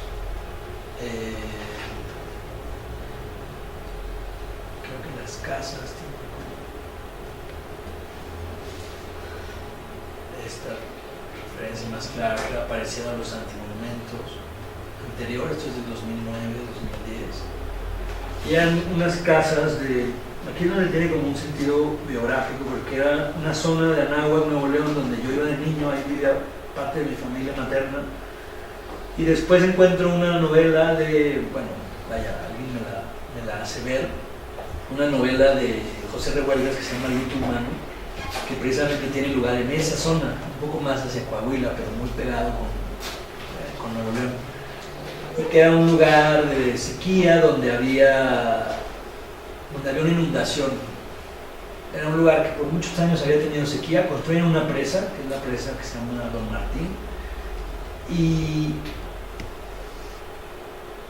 la presa tiene una fisura, entonces ya no pueden seguir cultivando. Se están empezando a morir de hambre en la sequía y viene una inundación como muy irónica. Toda la novela transcurre en una noche que están en medio de la inundación y los campesinos van intentando salvarse, pero hay un río que está muy crecido y se van muriendo poco a poco, ¿no?, contando las historias de antes de la construcción de la presa. Entonces esto fue como que llenó mucho la idea de este lugar que se llama el Distrito de Riego La 15. Se había creado precisamente después de la revolución con la presa Don Martín, para que los campesinos empezaran a trabajar en una tierra que era muy árida, si no había agua traída artificialmente, y que en los años 90, con mucha sequía, con el desinterés como el gobierno en subvencionar el campo, simplemente se habían ido abandonando estas casas y los cultivos. Entonces quedaban como las casas ahí ya destruidas de adobe, que marcaban como el fin de una era que había durado muy pocos años, 60 años. Y me fui como a hacer un levantamiento de las casas que había. para mostrar un poco cómo era la arquitectura del lugar, con esta luz, mostrar la artificialidad de tener que llevar la luz a un lugar que nunca tuvo iluminación eléctrica, luz eléctrica. Y en esa misma zona había un panteón, que era el panteón donde enterraban a los muertos de ese distrito nada más. Cada distrito tenía como su panteón. Entonces me interesó mucho ir a fotografiarlo también con la luz, llevar estas luces y hacer una toma que era como un mural muy grande, que al final la impresión midió como 7 metros de largo. Ahorita les enseño cómo se ve. Entonces me interesa mucho, apenas alcanzan a ver estos lugares, como esta cruz que está aquí como determinada, donde se va perdiendo la zona de luz a la zona más oscura. Que hablaba de una especie de puesta en escena, pero que nada era puesto, las flores artificiales con lo que siempre se veían como de colores, pero todo como ya en ruinas, ¿no? El mismo panteón, la muerte, era como el abandono de la muerte y la naturaleza retomando como posesión del lugar. Y un señor que se había quedado a vivir ahí solo, que se llama Jesús Salazar. Él hizo como una especie de retrato medio napoleónico. En su casa, en su terreno, al lado de la noria. Como de él me interesó no mostrar la casa, sino a él. Como la casa tenía esta cosa ya de tumba. Entonces él que se quedó ahí, está solo, vive en medio de la nada. Tenía que subirse en el caballo y andar en como 2 horas para llegar a donde había alguien próximo. Entonces cómo era como también como fascinante esta forma de alguien que se queda a vivir en medio de la nada, porque simplemente no encontraba vida en otro lado, no le interesaba vivir en el pueblo o en la ciudad. Ahí está como la foto al final. Y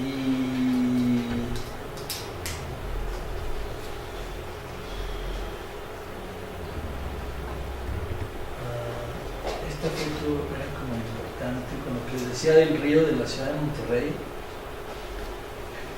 En los años 2006 o 2007 yo creo, construyeron una represa, una pared, en un cañón natural que es lo que forma el río Santa Catarina que atraviesa la ciudad de Monterrey, y que las inundaciones de los huracanes que sobre todo golpean como la Sierra Madre, entonces toda el agua se acumula y sale por este cañón natural e inunda la ciudad, no inunda el río. Entonces había habido ya desde el siglo XIX, había habido grandes inundaciones que eran muy esporádicas, pero que cuando eran destruían una parte de la ciudad.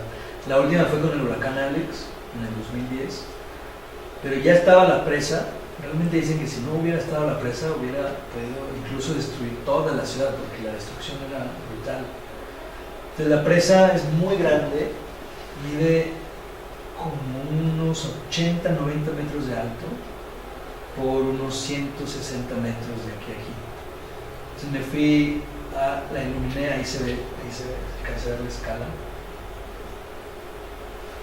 Entonces lo que hice fue iluminar con estas lámparas de escritorio, con los 2 o 3, creo que hay 3 generadores, y luego iluminar esto con muy poca luz, hacer una toma muy lenta, creo que de 5 minutos,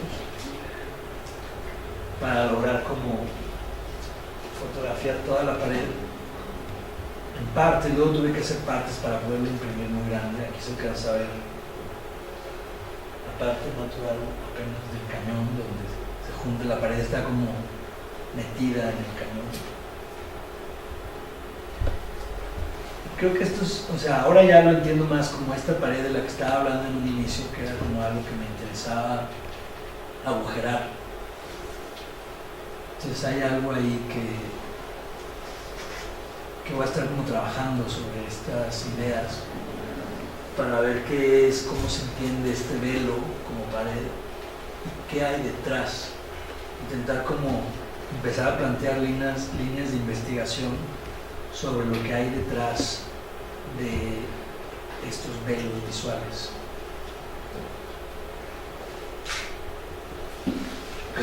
Muy bien, entonces. Gracias, Susana.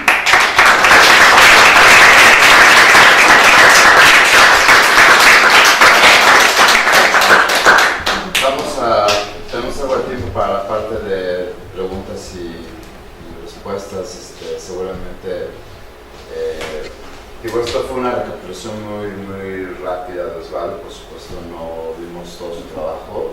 Una gran Como los procesos también que me interesaban.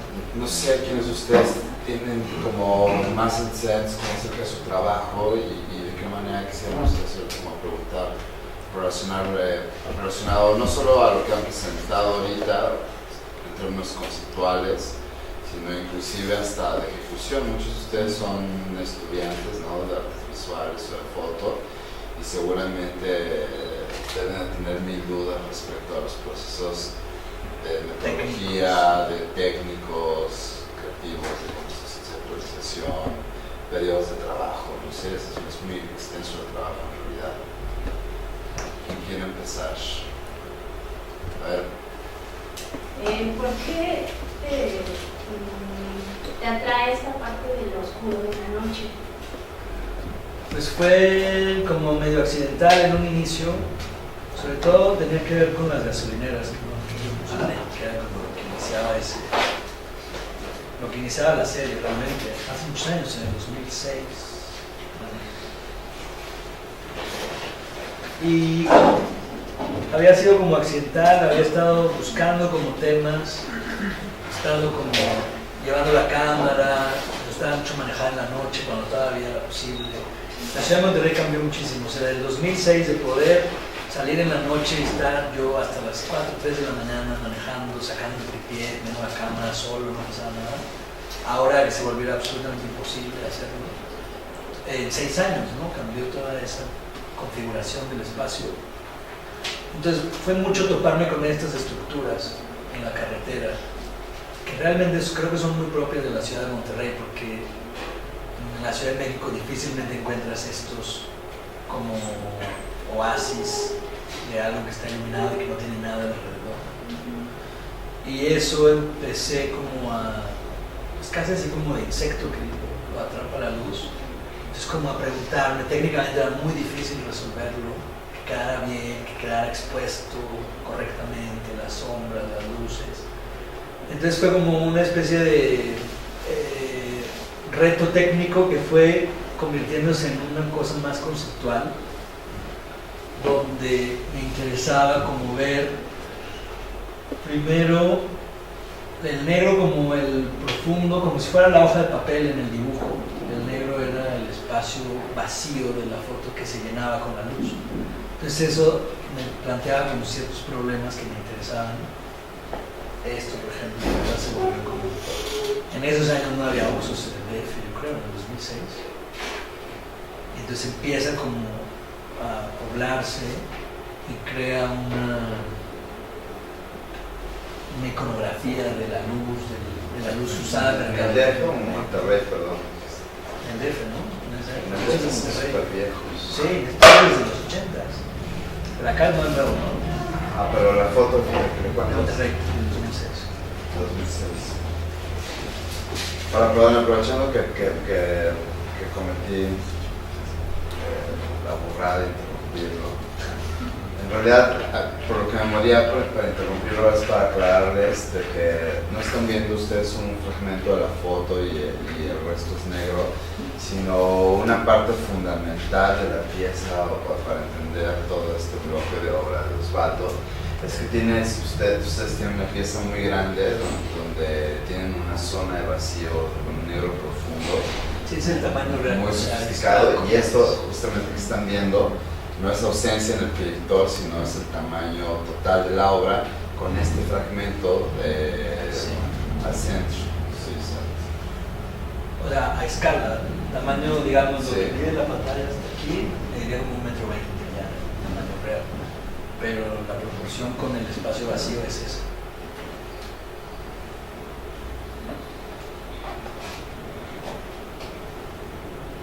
Y aquí yo no llevaba la luz, aquí era la luz que encontraba como ya en el lugar, ¿no? Sobre todo las gasolineras servían muy bien como referencias para armar esto. Entonces era como un problema técnico, un problema de espacio también, como de observar el espacio, y luego un problema como de fundamentos de lo fotográfico, de lo básico en la fotografía, que era la construcción con la luz sobre un negro como fondo. Entonces esas fueron como las... Y de ahí yo creo que se fue como modificando la relación entre lo que se mostraba, lo que no se mostraba, y fueron surgiendo otras preguntas. Esta es la primera de las gasolineras. También había una cosa técnica porque tenía una cámara digital muy pequeña. Entonces el archivo, o sea, la imagen era así y podía imprimir algo muy grande. Era como cómo resolver un problema técnicamente.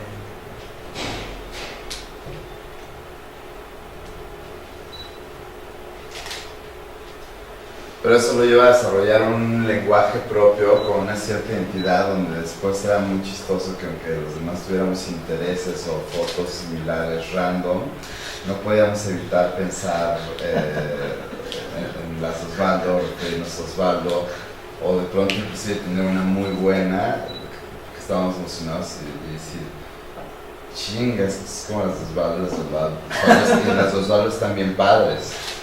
Entonces, Ya le hizo Osvaldo. ajá, o sea, no es que no lo puedas hacer tú porque ya lo hizo Osvaldo, pero él ya lo tenía de alguna manera muy bien soportado y fundamentado, y aunque lo hicieras tú no tiene ningún problema hacerlo tú, pero era emocionante o era divertido ver que ya había un factor de identificación común en su obra.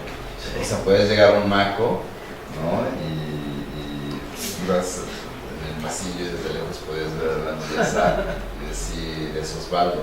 No porque hubiera sido repetitivo o recurrente en un sentido negativo, sino porque era una especie de identidad en este lenguaje que desarrollé en todo ese periodo. Sí, eso es bien complicado. Por un lado está padre porque te reconocen el trabajo, pero por el otro se vuelve algo que te está haciendo bien. Porque hay algo que no te deja ya salir de ahí. Porque genera un peso, o sea, genera una importancia, que es nuestra importancia, genera un peso que de pronto hay que arrastrar, ¿no? Sí. Y yo creo que está bien, representa como una época, o sea, hay que como salir de esa dinámica, porque si no te gana el estilo.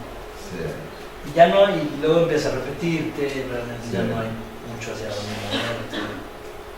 Entonces sí es complicado, o sea, he estado como en esa, como plantear otras salidas, otras formas de... Y que es también como muy representativo de una época, ¿no? O sea, hay una época con ciertas preocupaciones donde la obra tiene cierto lugar y cierta forma. Y creo que al irte moviendo a otra manera de pensar con otras preguntas, la obra tiene que irse moviendo, aunque siempre va a ser un conflicto donde la gente diga, eso ya no es como lo que sí, como ya no te reconozco ahí, ¿no? Lo otro como que te reconoce muy fácil. Ahora una parte que era como divertida, emocionante para mí como espectador y como artista que me soporta la foto y que lo conocía personalmente, era ver que una vez más lo volví a hacer y lo volví a hacer bien y no necesariamente se repetía. No sé si me estoy explicando, pero de pronto veías algo nuevo, Osvaldo, y decías, órale, lo volvió a resolver, volvió a utilizar la misma metodología y sin embargo vuelve a ser interesante. Es decir, no sonaba como repetitivo, no te daba la impresión de que volvías a ver lo mismo siempre, sino que lo había vuelto a resolver y eso era emocionante. Siempre es un reto, es muy complicado. Sí, era complicado. Creo que no mostré estas, que creo que era donde en la misma dinámica de negro, luz, pero como la idea era distinta. O sea, es lo mismo, pero pues no. Porque ahí había una construcción no solo de la luz, sino de los objetos que están ahí. Y entonces creaba como una especie de monumento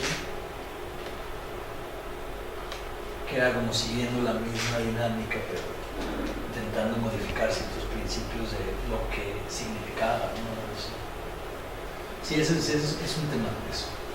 O sea, entre buscar una línea que te represente y luego no quedar atrapado en esa línea que te representa. Eso es muy complicado. Yo tengo una pregunta. Esta presentación que tuviste aquí me parece interesante porque tiene la fortuna de posicionarse en el presente de tu producción y luego en cámara inversa ir hacia atrás hasta llegar como a estas imágenes y estas series por las cuales muchos te conocemos y sabemos que se caracteriza tu trabajo, etc. Y con ese espacio de tiempo entre la producción presente y lo que has hecho a lo largo de tu trayectoria, ¿podrías compartir un poco aquí con la audiencia cuáles podrían ser estos catalizadores para ir cambiando y evolucionando el discurso a lo largo de la trayectoria de un artista de acuerdo nuevamente a sus intereses particulares? Yo creo que mucho es las referencias que sacas, ¿no?, de otros lados. O sea, porque se van trazando líneas. Cuando estaba haciendo las gasolineras había ciertas preguntas, ciertas dudas, ciertos artistas que observaba. Y luego hay también como un pensar en obra que te va solucionando ciertas dudas y te va planteando otras. Y luego empiezas a encontrar otras referencias. Hay dos referencias que son, bueno, una sola referencia, que la pongo mucho en mis cursos, igual creo que hay aquí alguien que haya tomado un curso, pero conmigo no.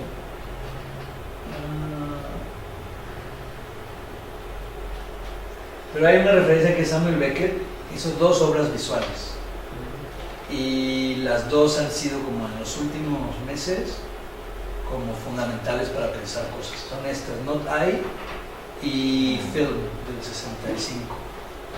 Y creo que eso es lo que como que te permite explorar otras cosas.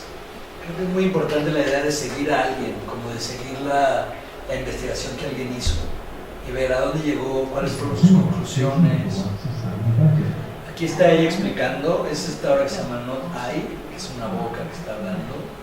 Entonces ella es la actriz que lo explica y luego ya la boca era esto.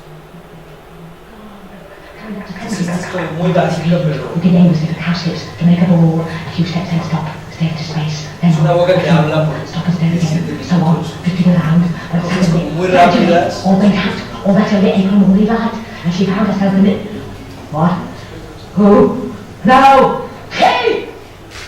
Entonces aquí está esta referencia que me interesa, el fondo negro, en este caso era una obra de teatro. Todo el espacio estaba como oscurecido y solo había luz en la boca, y ella estaba pintada. Pero hay algo que importante hizo el desquiciamiento del discurso hacia algo visual que atrapa la mirada del que está observando. What position she was in, whether standing or sitting, but the brain, what? Kneeling, yes, whether standing or sitting or kneeling, but the brain, what? Una forma representacional del ejercicio del oso, el ejercicio del cuerpo, que para el psicoanálisis es como una teoría muy importante de los orificios del cuerpo. Son los lugares le llaman la piscina de goce, las piscinas de goce, los ojos, la boca, los oídos, el ano. Todos los orificios que crean como una frontera entre el exterior y el interior. Entonces todo eso son cosas que luego, digamos, tomo de la obra anterior, lo repienso con esto y pienso cómo lo puedo llevar hacia algo que vaya hacia adelante. Esa es una, y la otra es este. Este es muy largo, les voy a poner solo un pedazo, pero es una película muda con Buster Keaton en los 60s, donde tiene que ver con la mirada. Es como cómo se construye la mirada desde el otro. Es como una forma medio cómica, va este personaje que está ahí caminando por las calles, una calle medio en ruinas, y lo que intenta es quitar de su mirada todas las miradas de los demás. Entonces empieza a hacerse algo sobre él, que nunca lo vemos de frente, se encierra en este cuarto y empieza a desaparecer todo lo que lo mira ya dentro del cuarto, que es un espejo, una ventana, unos animales, unas fotografías. Y entonces empieza a querer quitar todos los animales, por ejemplo, que no lo vean. Empieza como que se asusta del espejo. Hace este juego entre vistas objetivas y vistas subjetivas. Es muy usando el absurdo y la comedia, está trazando como un postulado filosófico sobre la construcción de la mirada en relación al otro como imaginado, que acaba siendo el mismo porque empieza a clausurar todas las miradas y luego queda su propia mirada que ya no puede clausurarla y que es lo que al final lo observa. Entonces se vuelve como, es entre chistoso y luego, pero realmente tiene como una profundidad. Entonces esto es algo que como que me ha servido mucho para pensar cosas, de decir qué quiero como pensar a partir de eso, ¿no? De lo que él concluyó con esto, que eran ya investigaciones visuales del discurso del teatro, que es un discurso que me interesa mucho. Y creo que esa es una como respuesta de novela Silla, por ejemplo. Está todo clausurado, la foto lo ve y luego la rompe, todo el tiempo como intentando quitar hasta la luz del, que es un perico, la luz de la mirada, el pez que también lo observa. Entonces vaya, hay algo ahí sobre las fotos, luego lo observan también y las acaba destruyendo él mismo. Lo pueden encontrar en internet, se llama Film. Al final se observa a sí mismo.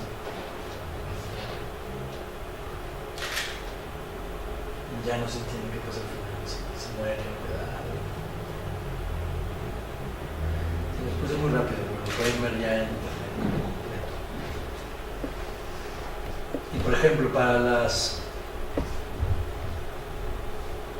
referencias que estoy viendo para el proyecto nuevo, hay algo que estaba precisamente revisando ayer para lo que voy a hacer. Son unas citas de Deleuze y de Guattari del 1000 mesetas sobre la mirada agujero del capítulo Año Cero Rostridad. Dice: allí por el contrario,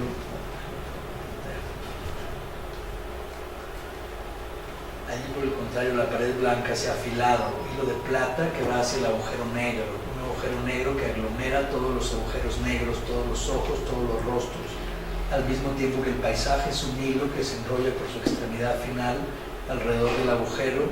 Sigue siendo una multiplicidad, pero es otra figura del destino. El destino es objetivo, pasional, reflexivo. Es el rostro o el paisaje marítimo. Sigue la línea que separa el cielo y las aguas, o la tierra y las aguas. Este rostro autoritario está de perfil y va hacia el agujero negro, o viendo rostros frente a frente, pero de perfil para el observador, y cuya unión ya está marcada por una separación ilimitada, o bien los rostros que se desvían bajo la traición que los arrastra.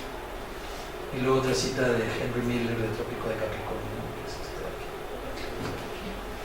Y estas son como formas que digo, aquí inmediatamente identifico cosas que me interesan como trabajar y explorar, que yo creo que lo importante es como ir saliendo de esos lugares resueltos, porque también la obra de las fotos oscuras ya está resuelta de alguna manera, o sea, ya no hay nada por resolver ahí, siento, o puede haber todavía cosas, pero necesito extraerlas como de otros lados para que no se vuelva algo que ya está resuelto, ya no solo tengo que hacer otra, ya resuelta, ¿no? Se vuelve, además se vuelve insoportable, aburrido, todo eso. Entonces lo demás se plantea como dudas, como preguntas, como cosas no resueltas, que igual no, tal vez no va a ser como tan sustancioso como lo otro, porque son dudas, pero al menos te mantienen como explorando cosas, como queriendo resolverlas.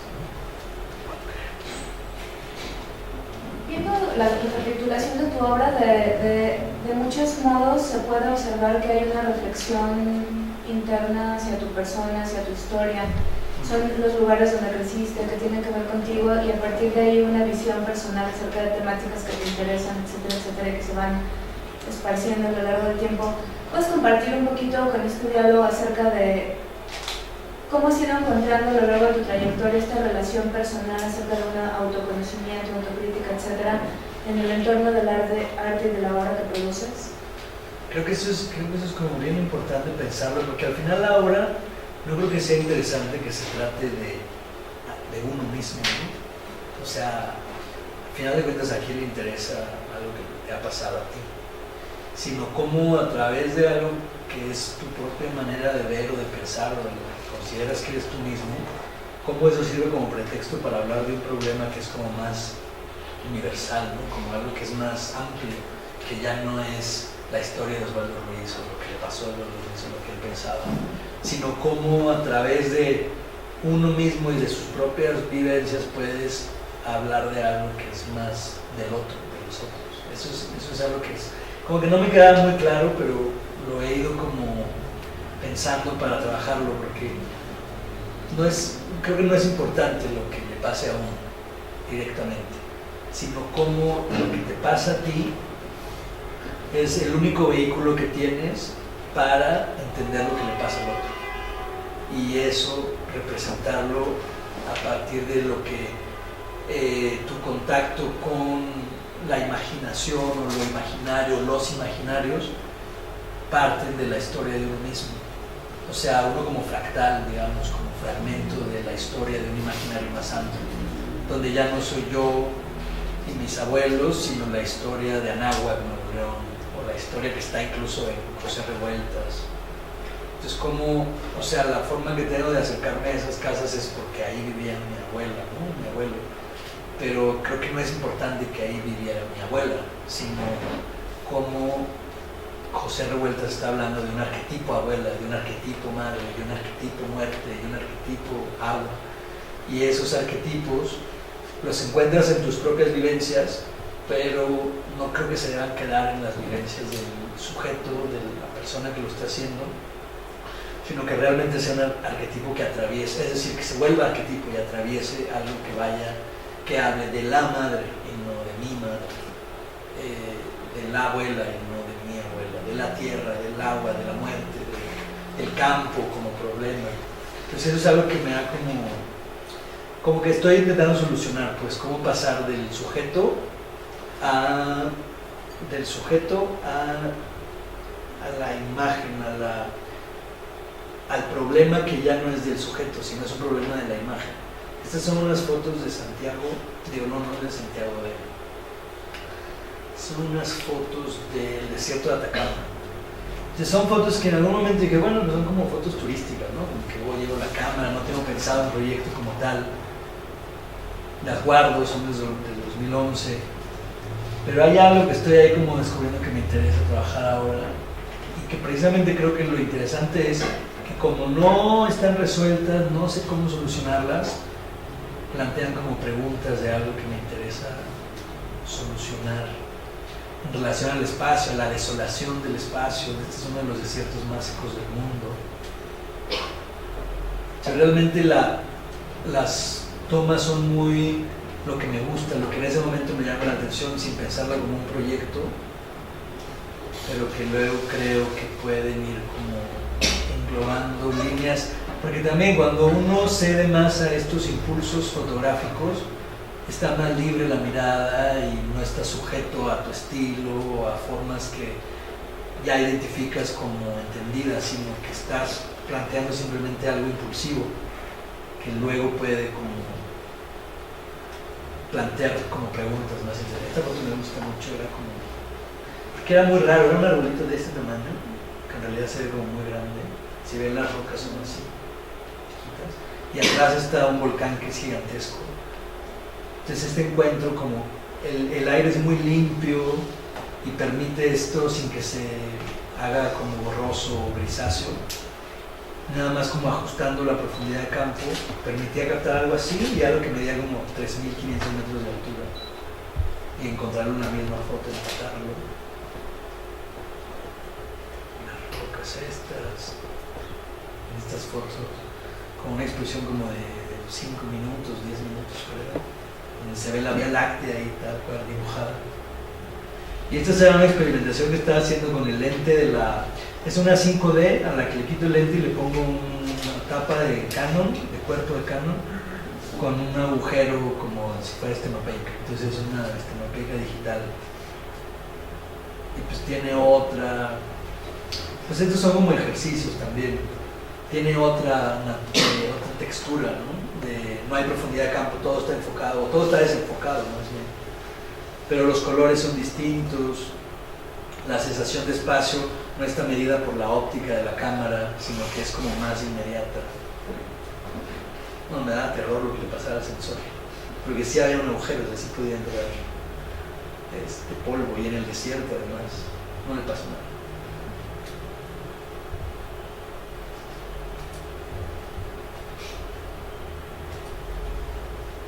Se hacían esos como cruces, porque había una parte de papel aluminio que era la que había perforado, entonces, con la luz. Y bueno, pues esto es como mostrar algunas cosas. Dice ahí algo que otra vez es como muy accidental, muy hacerlo por el placer de hacer un timelapse. Creo que nunca había hecho uno. Voy a hacer un timelapse en el desierto de Atacama. Nunca lo armé hasta ahora, hace unos días. Y luego encontré que había realmente algo que me interesaba, que no había entendido en ese momento. Y que era, porque finalmente hay una relación importante ahí como con la luz, porque se va haciendo de tarde, entonces va esta sombra que va como avanzando.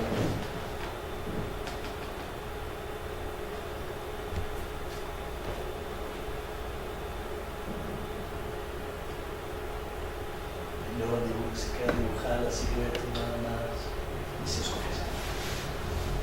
Creo que fueron por un lado timelapse como de 40 minutos, 50 minutos. Entonces son cosas que quiero como trabajar más adelante, que no son propiamente obra, no obra que directamente expondría, sino cosas que están ahí, que hay que hacer también para poder luego aterrizarlas en lo que ya sí va a ser obra. ¿Tienes alguna experiencia de trabajar con estilos curatoriales diferentes? No sé si solo mi impresión, pero a lo mejor el trabajo que has hecho con Luis Adelantado y el trabajo que mostraste ahorita en el estudio, me parece que son bien distintos y no sé si están influenciados justamente como por esta caparazón curatorial que es como de pronto muy distinto. Sí, porque con Luis más que curaduría hay como una demanda, pues una dinámica que está relacionada a ciertas cosas, que es el mercado, vender las obras, y entonces tienen que ser complacientes en algún sentido, ¿no? O sea, hay cosas que no alcanzarían a entrar ahí porque la gente no quiere comprarlas y tenerlas en sus casas. Y pues ahí hay que también como poder plantear un equilibrio, porque no todo lo que hagas tiene que ser como construido desde esa lógica, y creo que explorar como con diferentes curadores te permite extraer líneas de pensamiento y de investigación que son distintas y que te permite como sentirte más versátil para explorar otras cosas, si quieres decir. O sea, definitivamente pues la idea es que para poder profesionalizar más tu trabajo, el mercado te ayuda a sustentar eso. Entonces tampoco puedes decir, no me interesa vender ninguna foto.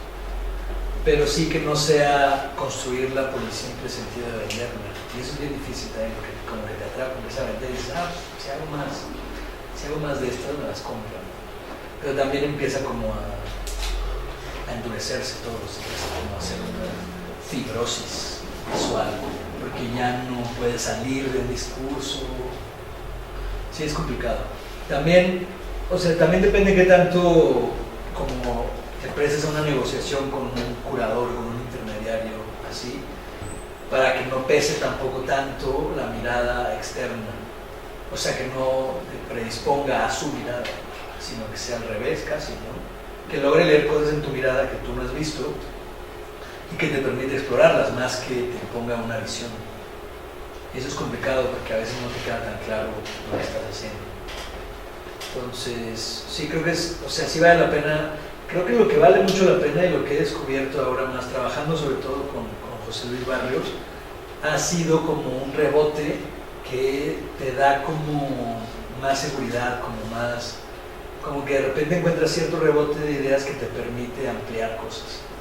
Entonces sí creo que es bien importante, o sea, uno está ahí solo haciendo lo que cree que está haciendo, pero luego sacarlo, discutirlo, verlo con alguien más para poder ver cosas que no estás viendo.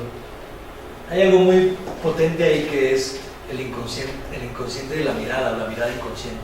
algo que simplemente no puedes ver, o no quieres ver también, es como se define el inconsciente, algo que no quieres ver y que por más que tú creas que entiendes tu trabajo, hay una parte inconsciente fundamental que te es absolutamente desconocida, porque ese es como su fundamento, que no puedes llegar a conocer porque no quieres llegar a conocer.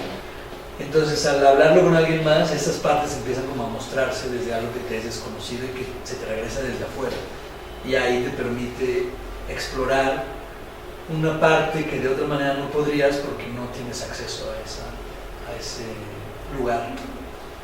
Entonces, si hay algo ahí, creo que el interlocutor es importante, lo importante también es seleccionar al interlocutor adecuado, que tenga realmente resonancia con lo que estás tú trabajando. ¿Verdad? ¿Y más? Tengo una última pregunta de película muy morbosa para hacerte frente de todos. En realidad, trataré de que sea sencilla y para mí es muy fácil, muy difícil. ¿A qué le atribuyes tú que todos tenemos una percepción muy particular, depende de cómo nos hemos movido el arte contemporáneo o en el caso de la foto, que hemos compartido periodos en la foto largos, Osvaldo y yo. Para mí fue muy difícil salirme de la foto y moverme al arte. En el arte entré volada, pero la foto se me fue muchísimo y se lo toma muy personal. Y tanto tiempo después siguen todavía habiendo como discusiones y celos y cosas y demás, donde dicen tú no eres fotógrafo y tú no eres jugar de este lado y tú bla bla bla. ¿Y a qué le atribuyes tú? Digo, yo tengo una relación medianamente bien con las dos, pero definitivamente no soy amigo del circuito de la foto mexicana, ¿no? Sería más enemigo público. Sería en la lista de los principales que de los amigos. ¿A qué atribuyes tú a que has tenido una muy buena relación con esta escena tan guetosa y tan identificada de la foto mexicana y al mismo tiempo del arte contemporáneo, y que de alguna manera, no me refiero al problema para ti de la capacidad de moverte en los dos, sino más bien el problema de estos medios para mediar con esos, porque te has movido en circuitos específicamente muy fotográficos que inclusive a mí de manera puntual, no solo ya sé que me quieren, sino que en externa me han dicho no te metas, no debes de estar ahí, no debes de exponer con él, no debes identificarte con ellos, no debes hablar porque va a ser como nocivo, no para tu carrera, sino para tu obra, debido a la interpretación que tiene el trabajo. Entonces esa es mi pregunta, ¿cómo crees que has podido mediar con eso? En el sentido de que has podido moverte en circuitos específicamente muy fotográficos y muy nacionales, y al mismo tiempo tienes unas libertades fabulosas dentro de una escena general del arte contemporáneo bastante positiva. Sí, pues no sé ahí qué tanto sea como accidental, azaroso, o qué tanto sea como más pensar. Lo que sí es que no me tomo ninguna de las dos muy en serio, a lo mejor eso ayuda. Como que ni le creo tanto a la foto ni le creo tanto al arte. Y sobre todo, sí, la foto tiene una cosa que es muy castrante, como esta carga de tradición. Yo creo que toda, porque lo hablaba con Peter, no es que la foto tiene que decir, no, que tiene, la pintura está ya más castrada. Sí. Como no conozco bien eso, como trabajando desde el medio, solo puedo hablar de la foto. Si hay algo como de, cuando la foto es considerada como foto, leída como foto, exhibida solo como foto en una institución fotográfica, pues tiene un criterio, unas discusiones, un problema que la gente se apropia y que lo intenta establecer como institución. Siempre hay como esta cosa de que todo se instituye, y donde das un ligero quiebre, una ligera vuelta, pues estás como atentando contra lo institucional. Entonces yo creo que sí, yo creo que no hay que creer en la foto ni hay que creer en el arte tampoco. O sea, no son algo que exista por sí, es decir, sí existen, hay algo ahí, la gente vende, vive de eso, compran o consumen, pero o sea, es algo muy efímero, ¿no? Que no vemos. Creo que si ponemos como metáfora la manera en que las nubes van pasando aquí, que cuando se detienen simplemente son las nubes que están ahí estáticas, cuando lo ponemos en time lapse va pasando muy rápido de que no lo alcanzamos a ver. En realidad yo creo que es algo muy parecido, o sea, lo que entendemos como foto es algo que se va construyendo a partir de un periodo muy corto de tiempo, donde si lo vemos, si podemos ver el final y el principio del timelapse, en realidad han cambiado radicalmente. Pero en el momento donde se ve lo que alcanzamos a ver como spam, es solo como algo que está fijo y que parece que no se mueve. Entonces, yo creo que creer que eso fijo no se mueve permite, o lo que hace precisamente es que te encierra en esa definición que hay de lo fotográfico, de lo artístico. Pues en realidad creo que, sobre todo me he movido más en la foto como en cosas académicas, como más en dar cursos y talleres. Y porque realmente la Bienal de Foto no ha seleccionado mi trabajo en las últimas 2 veces, por ejemplo, en las últimas 2 ediciones. Entonces es como... Pero justamente hay una opinión, y por ejemplo una de las opiniones que participan en la Bienal de Foto.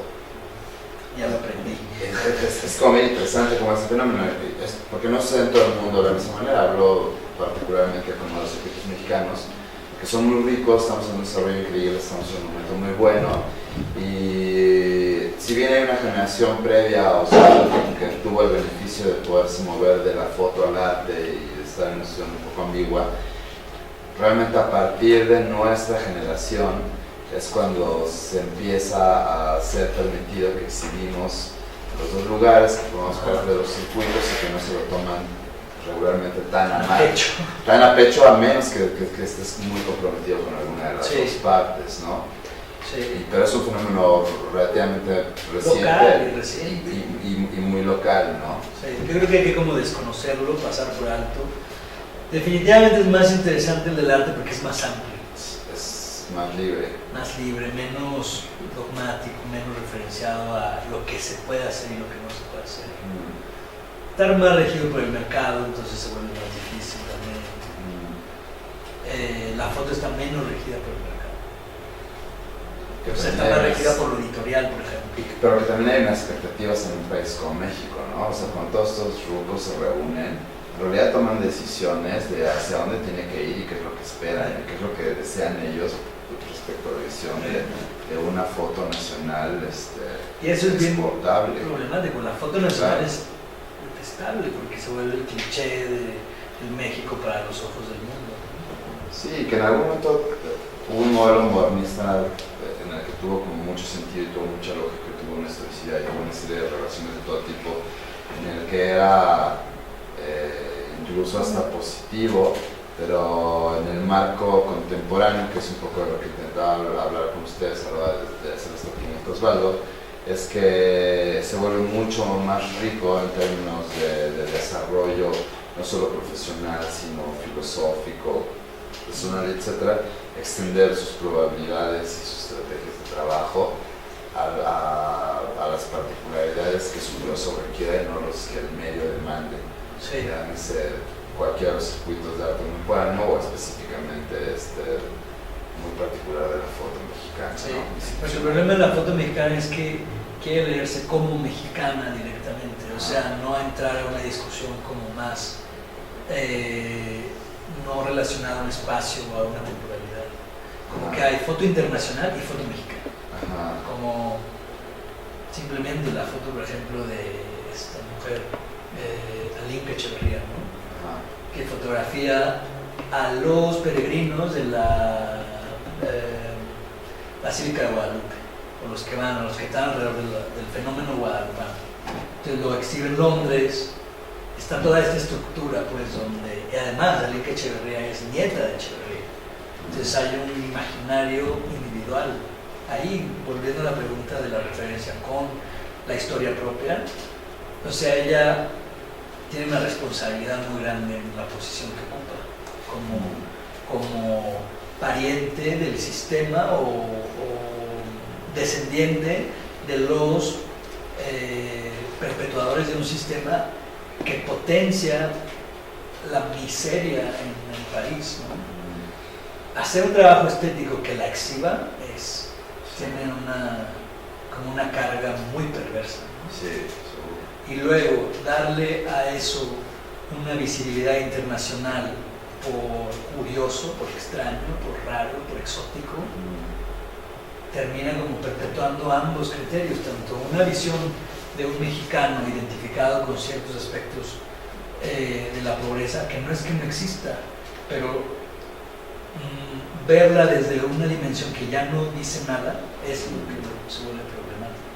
Entonces ahí yo creo que es una cosa de identificarse, y que creo que es de lo más conflictivo, difícil de no hacerlo, pero como lo más conflictivo es, si me identifico con la foto mexicana, si me identifico demasiado con ser mexicano, con ser fotógrafo, todo eso, solo empiezo a caer como en estructuras que van haciendo la foto por sí sola. Yo ya no tengo mucho que hacer ahí. Son mucho más El rígidas. discurso está puesto, solo hay que ver si subes la cámara más o la bajas o algo así.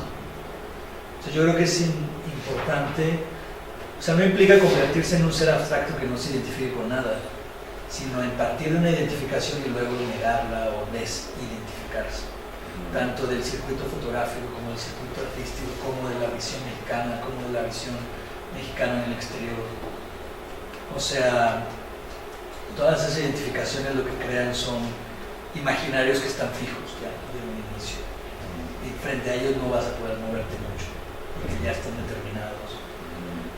O sea, creo que lo interesante es, tampoco estoy diciendo que se caiga en un internacionalismo así como superficial, porque creo que hay que partir de lo local, hay que partir de la historia personal, hay que partir del imaginario que uno habita y del que uno forma parte, entenderlo, pero luego trascenderlo, transgredirlo. Sí, aquí básicamente el problema no es de la foto, ¿no? O sea, el problema nunca lo fue ni lo es de la foto. Aquí el problema es la manera en la que uno decide establecer ese diálogo y expanderlo o contraerlo o enriquecerlo, o solo formularlo en estructuras rígidas que aseguran como un determinado éxito, pero que después no tiene esta expansión. Sí. Que dada la contemporaneidad, eso es uno de los grandes beneficios que tenemos ahorita, no tenemos mucho relación de poder. Sí.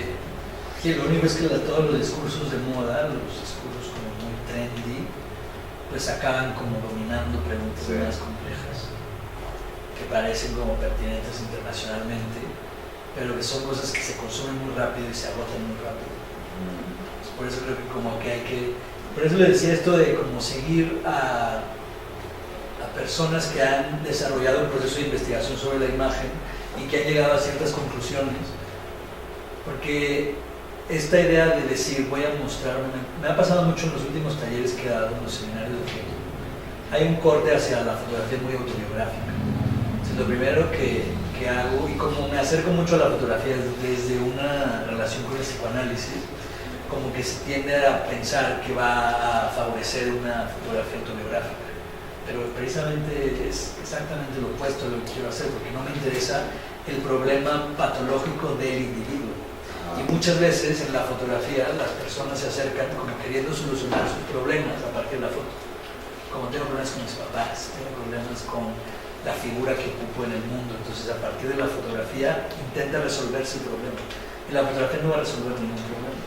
Que en México yo tengo totalmente identificado que eso es una cosa que vino de Nueva York particularmente, ¿no? Que vino de mediados de los 90, principios de los 2000, y que aun cuando fue un momento maravilloso para el Centro de Imagen, pues nosotros en el Centro de la Imagen de alguna manera fuimos parte de la promoción de esta cosa autobiográfica que el neoyorquino nos clavó de manera muy profunda durante una década.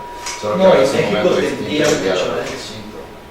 En México tendría con todo lo pintoresco y todo esto, como a potenciar una autobiografía exótica, que había muchos individuos que sí la tienen y que hay una biografía elocuente que permite representarse en fotografía, pero luego ves a gente que no tiene, que su historia no es elocuente, que no es interesante, que no es suficiente, y que están como a la fuerza intentando construir su discurso autobiográficamente, y se vuelve absurdo.